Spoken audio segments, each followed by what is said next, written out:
Assalamualaikum warahmatullahi wabarakatuh.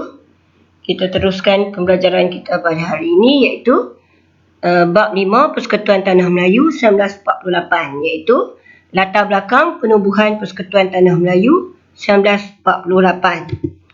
Persekutuan Tanah Melayu telah diperkenalkan bagi menggantikan Melayu Union 1946 yang telah ditolak oleh penduduk tempatan. Sebuah jawatankuasa kerja telah dibentuk untuk merangka perjanjian Persekutuan Tanah Melayu. Terdapat juga golongan yang mencadangkan perlembagaan alternatif atau pilihan yang dinamakan Perlembagaan Rakyat. Apakah maksud persekutuan? Persekutuan ialah gabungan beberapa buah negeri di bawah satu unit pentadbiran. Penubuhan jawatankuasa kerja telah ditubuhkan pada 25 Julai 1946 yang bermatlamat membincangkan asas perjanjian Persekutuan Tanah Melayu 1948.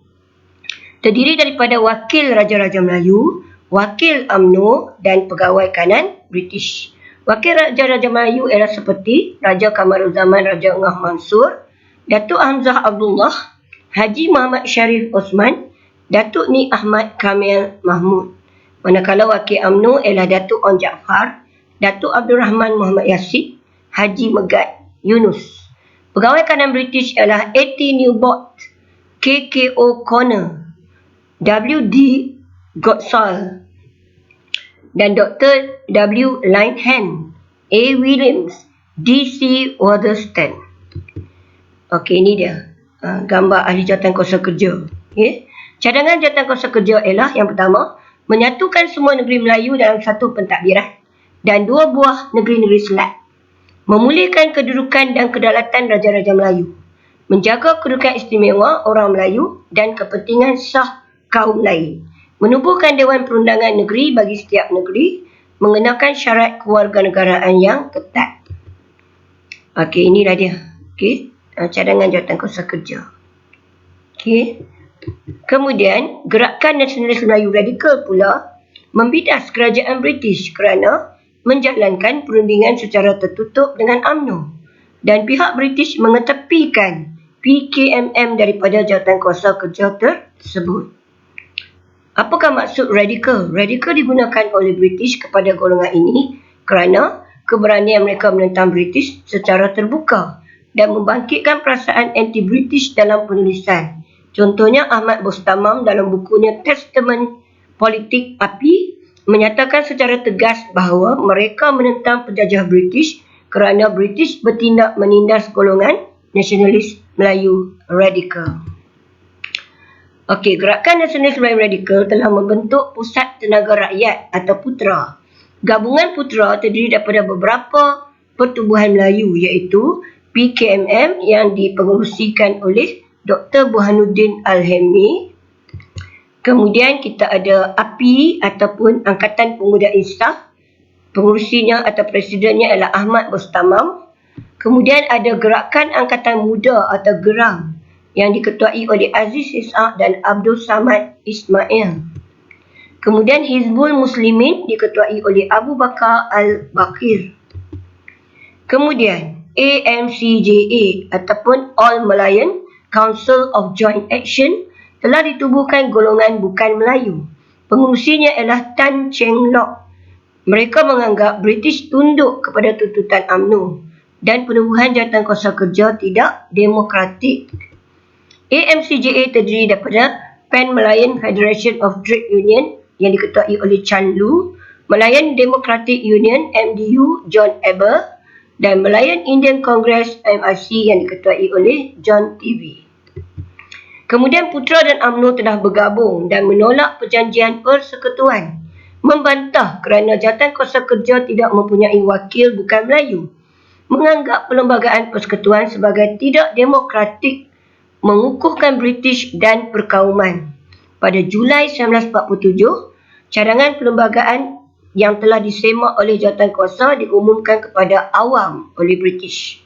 Gabungan PUTRA AMCJA menentang cadangan perlembagaan tersebut secara terbuka. Sumbangan Nasionalis Melayu Radikal melaungkan perjuangan kemerdekaan.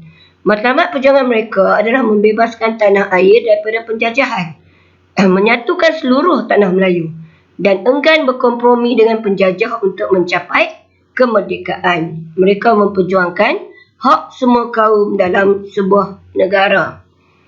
Dan golongan nasionalis Melayu radikal ni memberi penekanan kepada kebebasan hak bersuara, berhimpun dan menerbitkan akhbar.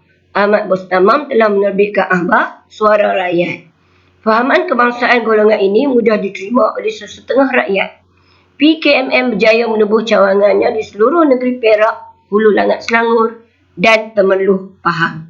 Jumlah keahlian ialah 53,000 orang pada Julai 1947. Dan nasionalis Melayu radikal juga memperjuangkan pembelaan terhadap ketidakadilan. Pejuang ini bukan sekadar menjadi tokoh setempat, tetapi melangkaui jarak sempadan dan kenegerian sehingga digelar tokoh politik nasional. Okey, cadangan Putra dan AMCJA. Cadangan Putra ialah mengenai kedudukan bahasa Melayu, pertahanan dan hal ehwal luar negeri, syarat kewarganegaraan tanah Melayu, bendera dan lagu kebangsaan. Cadangan AMCJA pula, penyatuan tanah Melayu dengan Singapura, sebuah kerajaan pusat yang kuat, Raja-Raja Melayu sebagai raja berperlembagaan, kemajuan politik dan ekonomi orang Melayu, adat istiadat dan agama Islam, syarat kewarganegaraan.